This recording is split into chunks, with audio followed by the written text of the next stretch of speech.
श्री शिवाय नमस्तुभ्यं।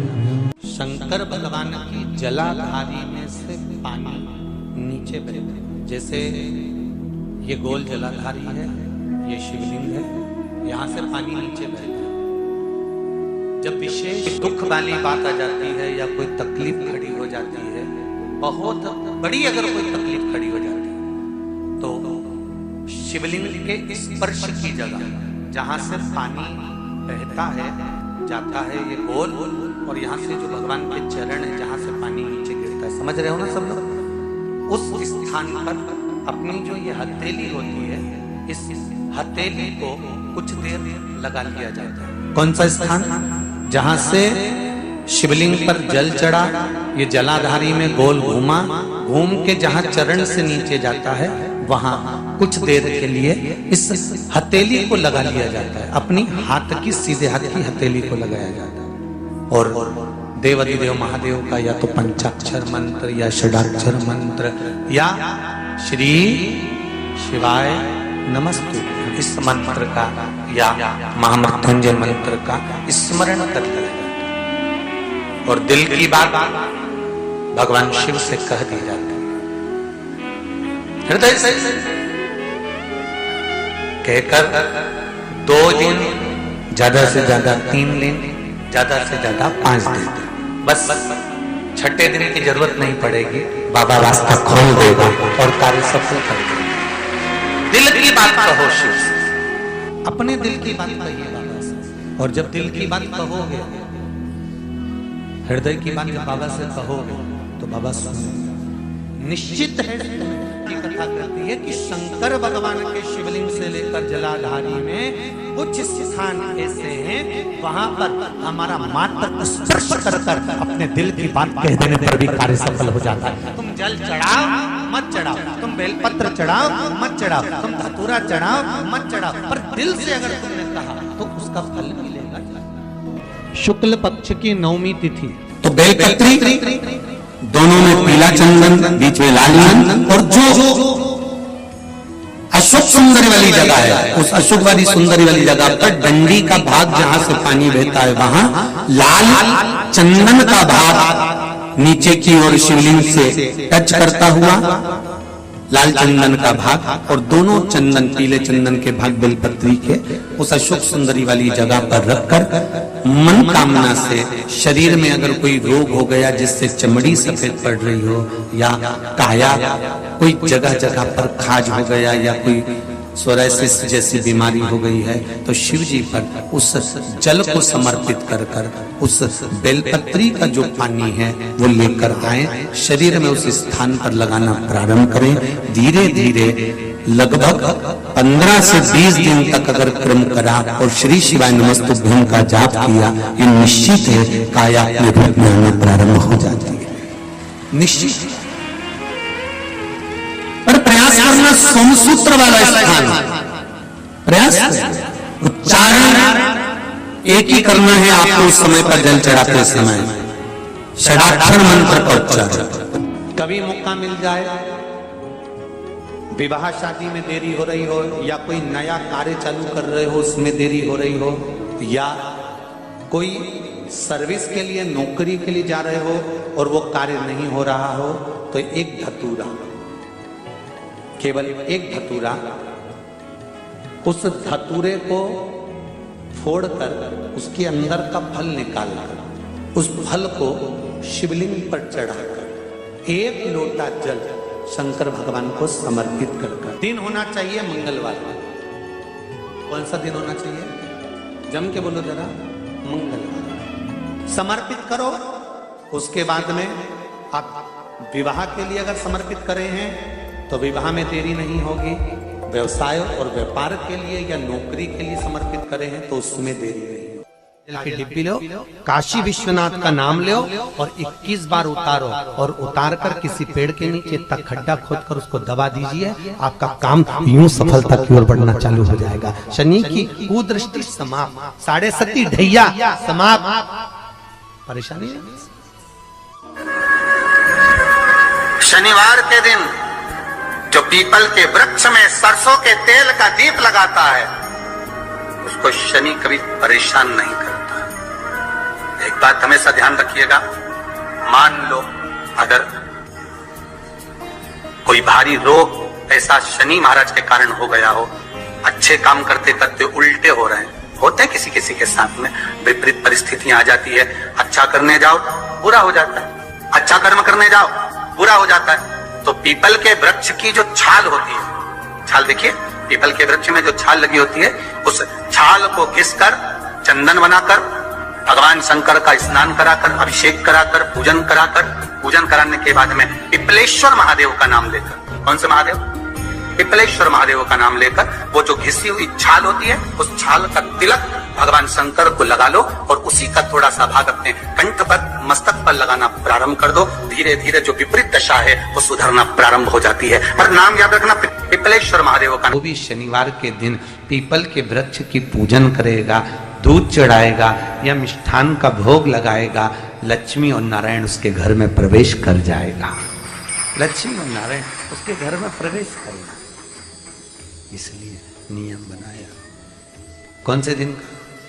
शनिवार। लक्ष्मी जी बोली, नारायण आपने तो एक दिन का वार लिख दिया, शंकर जी ने 7 बार बनाए हैं, रविवार, सोमवार, मंगल, बुध, गुरु, शुक्र और शनि, ये शिव जी ने बनाया। अब एक दिन आपने अपना बना लिया, बाकी के दिन अगर कोई इस पीपल के वृक्ष के नीचे आएगा और यहां तो दरिद्रता बैठी है, तो उसका क्या होगा? भगवान नारायण बोले, सुन दरिद्रता, तेरे से एक विनती है, अगर कोई भी मनुष्य इस पीपल के पेड़ के नीचे अगर 7 दिन में आता है और उसके हाथ में अगर कोई सामग्री होती है तो तू उसके घर में प्रवेश नहीं करेगी। नियम है पीपल के वृक्ष का, या तो पानी का लोटा लेकर जाओ, कुंकू का चोपड़ा लेकर जाओ, शक्कर लेकर जाओ, या पेड़ के नीचे चींटी को डालने के लिए आटा ले जाओ, पर खाली हाथ पीपल के वृक्ष के नीचे कभी मत जाओ, कभी नहीं जाओ। खाली हाथ जाओगे तो दरिद्रता तुम्हारे घर में प्रवेश करेगी। दरिद्रता उठकर खड़ी होकर बोली, नारायण तुमने अपनी मनमानी करी है, एक दिन मुझे भी मेरा चाहिए। भगवान ने कहा, बोल कौन सा दिन चाहिए? दरिद्रता कहती है, रविवार के दिन इस पीपल के वृक्ष के नीचे मैं दिन भर नृत्य करूं, इसमें रहूं, और जो यहां आए रविवार को मैं उसके घर में प्रवेश करूं। भगवान ने कहा, ठीक है। दरिद्रता, रविवार का दिन एक ऐसा दिन रहेगा जिस दिन तू इस पीपल के वृक्ष के नीचे नृत्य करेगी और जो आएगा इस पीपल के वृक्ष के नीचे तो उसके साथ प्रवेश करेगी। मैंने तुझे वर दिया। विशेष जब कामना रहती है, विशेष कामना, आज आपका मन कर गया 108 चावल के दाने मेरे को शिव जी को चढ़ाना है, 108 चावल के दाने मुझे शंकर भगवान को चढ़ाना। विशेष आज आपके मन में कोई मनोरथ बड़ा है, कोई कामना बड़ी है, और बाबा से आपने विनती करी कि मेरा ये कार्य अटक रहा है, आप पूरा करोगे, मुझे विश्वास है। 108 चावल के दाने चढ़ाना है। आपने चंदन लगाया, हाथ की हथेली पर 108 चावल के दाने जो घर से गिनकर लेकर गए हो उसको हथेली में रखा। एक एक चावल का दाना नहीं चढ़ाया, हथेली में रखकर जब विशेष कामना, जैसे किसी कर्मकांडी ब्राह्मण से पूछा जाए, पूजन होने के बाद में विशेष अर्घ दिया जाता है, विशेष अर्घ।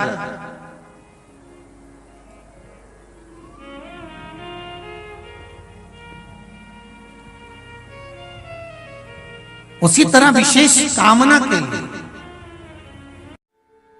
स्कंद पुराण कहती है, जिस व्यक्ति पर कर्जा बहुत ज्यादा मात्रा में हो जाता है और कर्जा चूकता नहीं है, आप बहुत प्रयास कर लिए, करोड़ों रुपए का कर्जा हो गया, यहां से लिया वहां दिया, वहां से उठाया वहां दिया, वहां से उठाया वहां दिया, तो निवेदन है कभी मौका लगे कर्जा मुक्ति के लिए सारे वृक्षों में अगर कोई श्रेष्ठ वृक्ष माना गया है तो वो बट का वृक्ष माना गया महाराज। इसलिए प्रशासनिक कार्य के लिए, मानसिक टेंशन में, परेशानियों में बटकेश्वर महादेव का स्मरण किया जाता है। और यदि निवेदन करूंगा बहुत ज्यादा, यदि आपको कर्जा हो गया है, बहुत ज्यादा कर्जा हो गया और वो कर्जा चूक ही नहीं रहा, तो थोड़े दिन बड़ के पेड़ के नीचे आप बटकेश्वर महादेव के लिए 1 लोटा पानी, उसमें थोड़ा सा पिसा हुआ चावल पीस के गला लेना चावल को और पीस लेना, पीस के उस पानी में मिला लेना और मिलाकर उसमें थोड़ी सी हल्दी पिसी हुई डालकर बटकेश्वर महादेव के नाम से बड़ के पेड़ के नीचे अपनी कामना कर कर जो कर्जा हुआ है उस कर्जे का भान देते हुए, स्मरण देते हुए छोड़ दीजिए। महाराज 2 या 3 सोमवार एक ही जगह पर करना, 3 सोमवार बाद वहीं से बड़ के पेड़ की थोड़ी सी जड़ उठा लाना और उस जड़ को एक कोई धागे में बांधकर या तो अपनी गले में डाल लो या अपनी जेब में पटक लो, उसको थोड़े दिन पटक कर रखना, लगभग 2 से 3 महीना पटक कर रखो। वो जड़ जैसे बड़ का पेड़ विस्तार होता है, पानी गिरे ना गिरे, जल वृष्टि हो ना हो, गर्मी पड़े ना पड़े, उसको कोई फर्क नहीं पड़ता। बड़ का वृक्ष आप रूप फैलता जाता, उसकी जड़ें अपने आप प्रबल होती है। उसी तरह ये बटकेश्वर महादेव कहीं से भी अगर जड़ आपके पास में रखी है 1 महीना 2 महीना 3 महीना तक, तो ये जड़ अपने आप लक्ष्मी को पकड़कर खींच कर लाती है और कर्जे से मुक्त कर देती।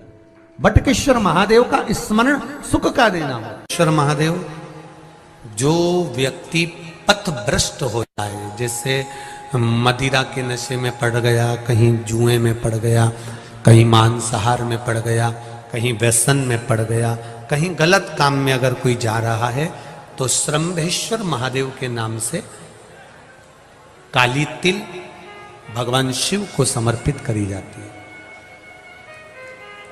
महाराज